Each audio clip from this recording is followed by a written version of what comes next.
سے پہلے کچھ عرصہ ایک تقریب منعقد ہوئی تھی گولڈن جوبلی کے نام سے،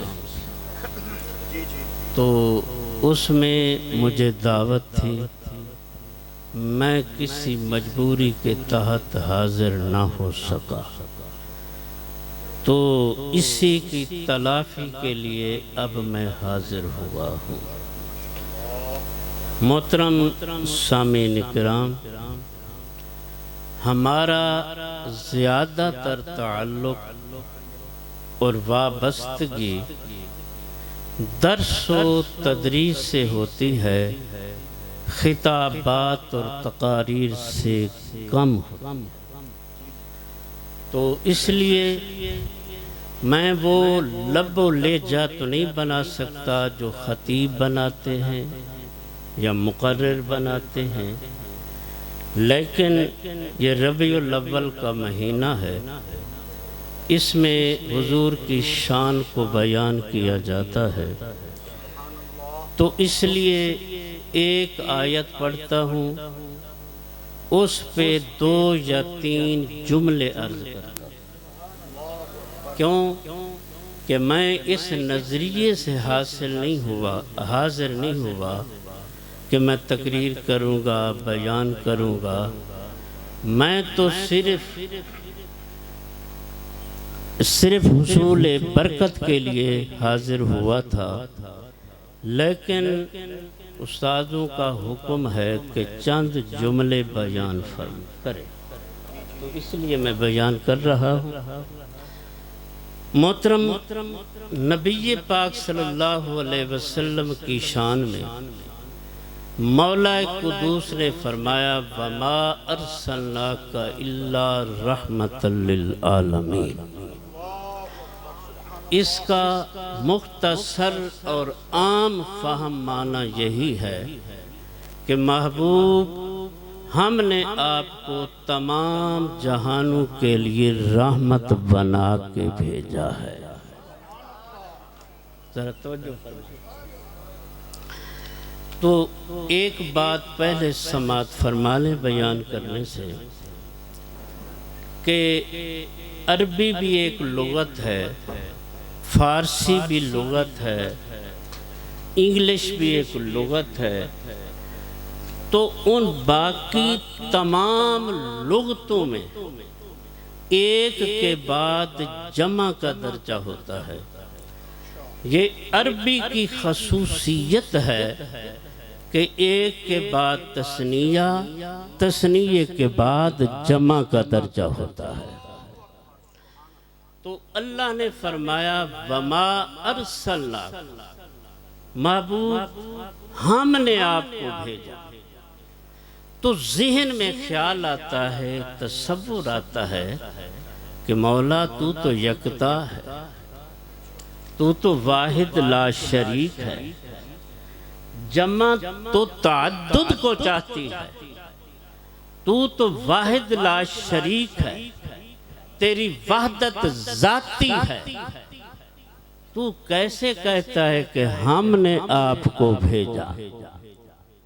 ہم کا یہ استعمال جو ہے یہ تو جمع پر ہوتا ہے، لیکن تو تو یکتا ہے، واحد لا شریک ہے، تیری وحدت ذاتی ہے، تو تو کہتا ہے کہ ہم نے آپ کو بھیجا۔ یہ بات سمجھ نہیں آتی، ذہن سے بالا تر ہے، تو علماء سے پوچھیں۔ علماء فرماتے ہیں کہ عرب میں یہ دستور تھا، یہ اصول تھا کہ جب کوئی مہمان باہر سے آتا تو اس کا آگے جا کر استقبال کیا جاتا، جب وہاں سے جانے لگتا تو اسے آگے جا کر الوداع کہا جاتا، تو جتنی شان کا آنے جانے والا ہوتا اتنی کثیر تعداد میں لوگ ہو، تو اللہ نے جمع کا صیغہ ذکر فرما کے اشارہ کر دیا کہ محبوب یہ تیری الوداعی کا وقت ہے، یہ تیری تعظیم کا وقت ہے، یہ تیری بلندی شان کا وقت ہے۔ تیری تعظیم کو بیان کرنے کے لیے میں اللہ اکیلا نہیں ہوں، میں نے شہداء کو ساتھ ملا رکھا ہے، انبیاء کو ساتھ ملا رکھا ہے، اولیاء کو ساتھ ملا رکھا ہے، اور سارے فرشتوں کو ساتھ ملا رکھا ہے۔ آدم سے لے کر عیسیٰ روح اللہ تک سارے انبیاء کو بھی ساتھ ملا۔ میں اکیلا تیری تعظیم کرنے والا نہیں ہوں، ان سب کو میں نے اپنے ساتھ ملا رکھا ہے۔ تو اس واسطے اللہ نے جمع کا صیغہ ارشاد فرمایا۔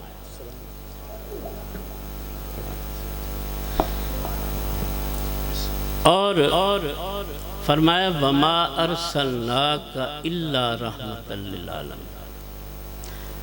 تو ذہن میں خیال آتا ہے کہ یہ تو حضور کی عظمت کا مقام ہے، تو یہاں لفظ رسول ہوتا یا لفظ نبی ہوتا، لیکن اللہ نے کاف ضمیر کو ذکر کیا ہے جس کا معنی ہوتا ہے تجھے یا تم کو۔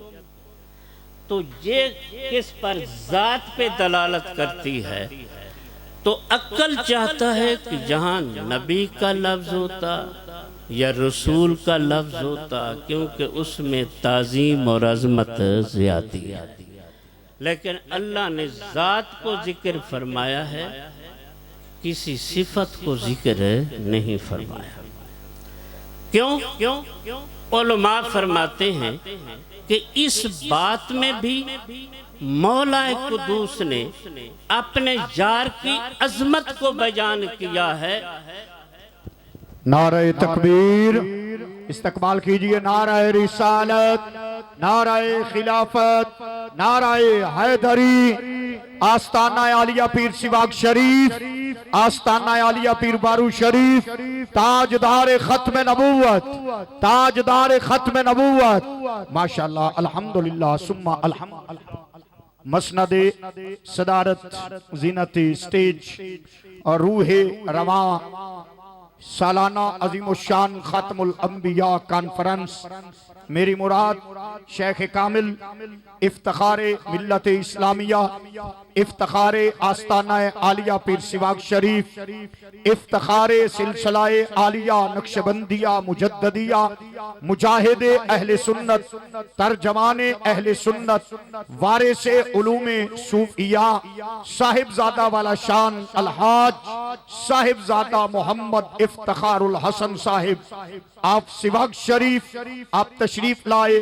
قبلہ استاذی محترم، ادارے کے تمام طلباء، علماء، اساتذہ اور پوری کابینہ کی طرف سے آپ کو دل کی اتھاہ گہرائیوں سے خوش آمدید کہتے ہیں۔ اہلاً و سہلاً مرحبا، تشریف رکھیے۔ قبلہ مفتی صاحب کا خطاب جاری ہے، انشاءاللہ اس کے بعد شیڈول آپ کے سامنے ہوگا۔ تشریف رکھیے تمام دوست۔ تو میں بیان کر رہا تھا کہ یہاں اللہ نے ذات کو ذکر فرمایا ہے، کسی صفت کو ذکر نہیں فرمایا، تو اس سے بھی اپنے محبوب کی شان کو واضح کیا ہے۔ اچھا چلو اللہ خوش رکھے۔ کیسے اب سمجھنے کی ذرا کوشش فرمائیں۔ اگر نبوت کا ذکر ہوتا یا رسالت کا ذکر ہوتا تو بندے کے دل میں فہم آتا کہ یہ جو حضور کو شان عطا کی جا رہی ہے، رحمت للعالمین کا مقام عطا کیا جا رہا ہے، یہ نبوت تو رسالت کی وجہ سے ہے۔ اس لیے اللہ نے نہ نبوت کو ذکر کیا ہے نہ رسالت کو ذکر کیا ہے، اشارہ کر دیا کہ یہ مقام، یہ شان نہ نبوت کی وجہ سے ہے نہ رسالت کی وجہ سے ہے، صرف مصطفیٰ کی ذات کی وجہ سے۔ ہم ایک ہماری ذات ہے، ایک مصطفیٰ کی ذات ہے۔ ہماری ذات میں اور حضور کی ذات میں زمین و آسمان کا فرق ہے۔ ذرا توجہ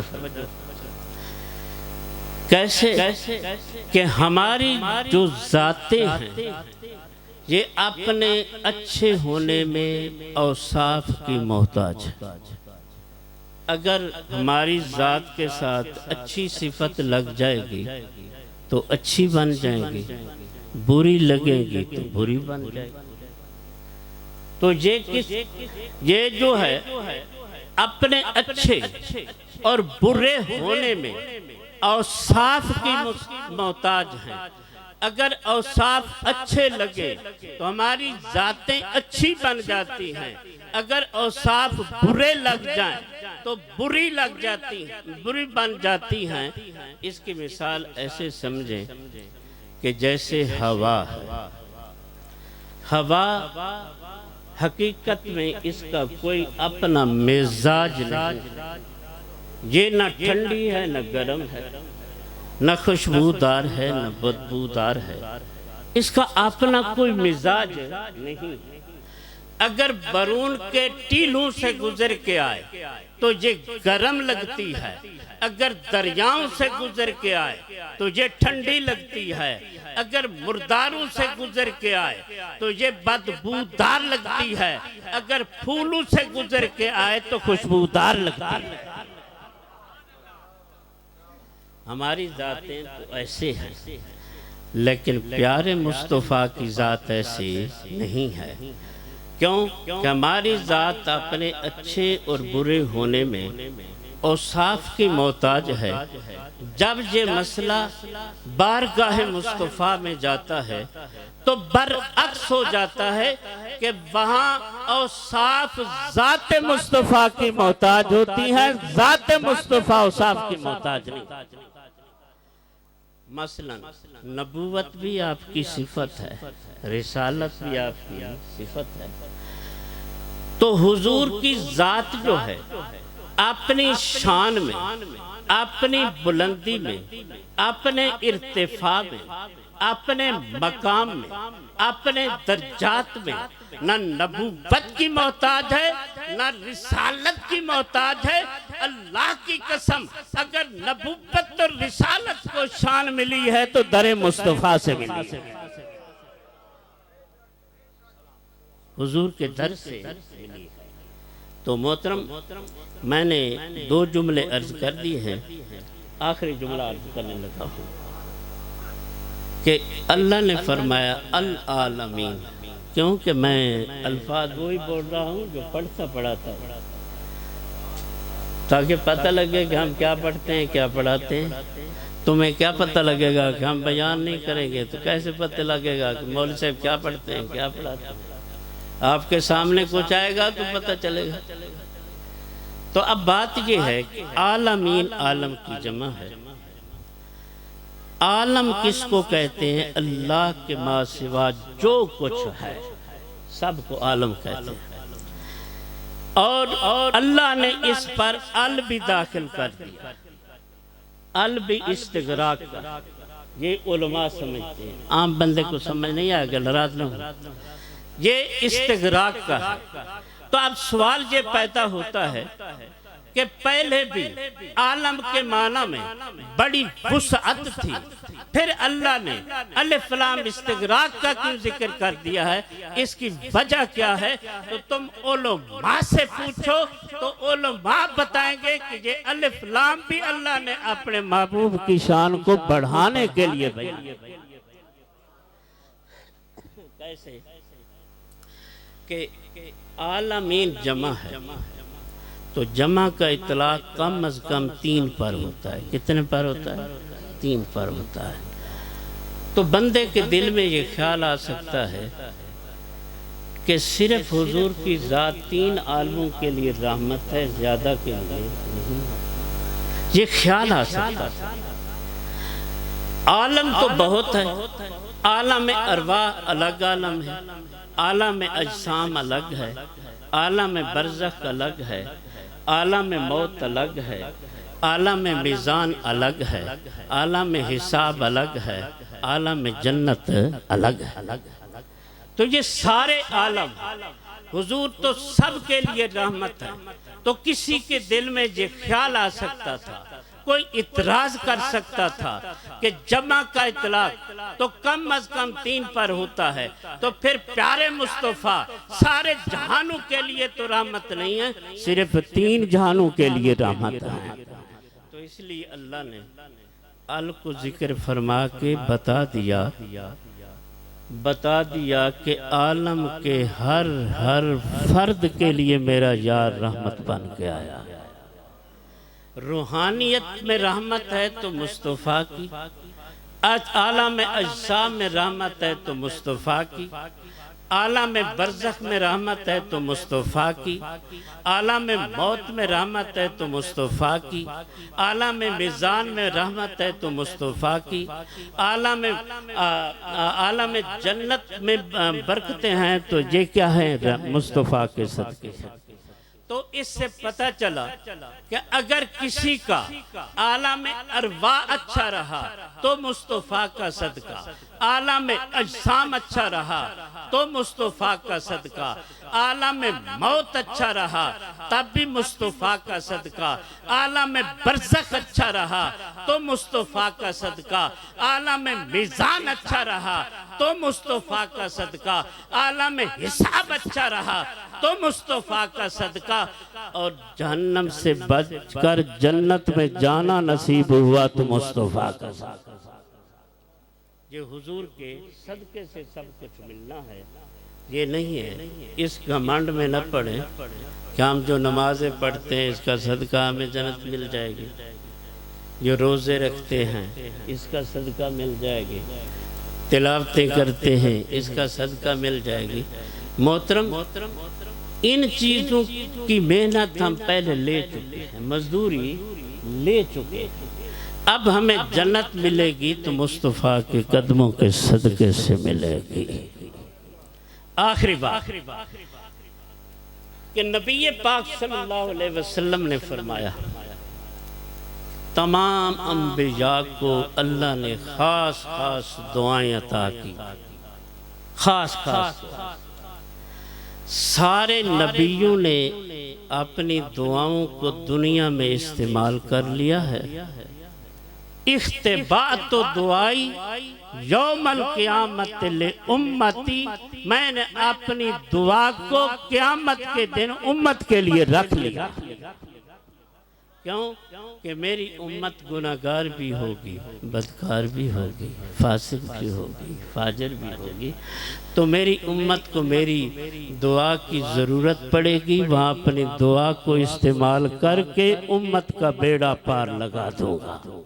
اس واسطے اب سوال یہ پیدا ہوتا ہے کہ جس طرح نبی پاک کو پتہ تھا کہ میری امت ہے، اس میں اچھے بھی ہیں، اس میں برے بھی ہیں، قیامت کے دن اور میری دعا کی ان کو ضرورت پڑے گی، تو اسی طرح باقی نبیوں کو بھی تو پتا تھا ہماری امتیں ہیں، ان پہ یہ وقت آنا ہے، انہوں نے کیوں نہیں رکھی؟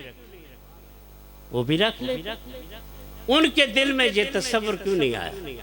تو علماء سے پوچھے، علماء فرماتے ہیں کہ جس طرح پہلے انبیاء کو یہ علم تھا کہ ہماری امتیں ہیں، ان میں گناہگار بھی ہیں، فاسق بھی ہیں، نیک بھی ہیں، صالح بھی ہیں، قیامت کے دن ان کو ہماری دعا کی ضرورت پڑے گی، جس طرح یہ علم تھا اسی طرح ان نبیوں کو یہ بھی علم تھا کہ ہمارے بعد رحمت للعالمین آنے والا ہے۔ سب نبی نے اعلان کیا تھا کہ ہمارے بعد فلاں نبی آنے والا ہے، تو ان کو پتا تھا کہ ہمارے بعد رحمت للعالمین آنے والا ہے، تو اللہ نے اس کو یہ شان عطا کر رکھی ہے کہ وہ ایسا رحمت للعالمین نبی ہے، ایسا وفادار نبی ہے، ایسا غمخوار نبی ہے، اور ایسا وفادار نبی ہے کہ قیامت کے دن وہ نبی ہمیں بھی سنبھالتا جائے گا، ہماری امتوں کو بھی سنبھالتا جائے گا۔ اس لیے انہوں نے استعمال کر لی ہے اور حضور نے استعمال نہیں کی، تو میں اپنی اس گفتگو کے سلسلے کو انہی الفاظ پہ ختم کرنا چاہتا ہوں۔ یہ نہ سمجھیں کہ مولوی صاحب کا علم ختم ہو گیا، علم نہیں ختم ہو گیا، ٹائم ختم ہو گیا۔ آخر دعوت۔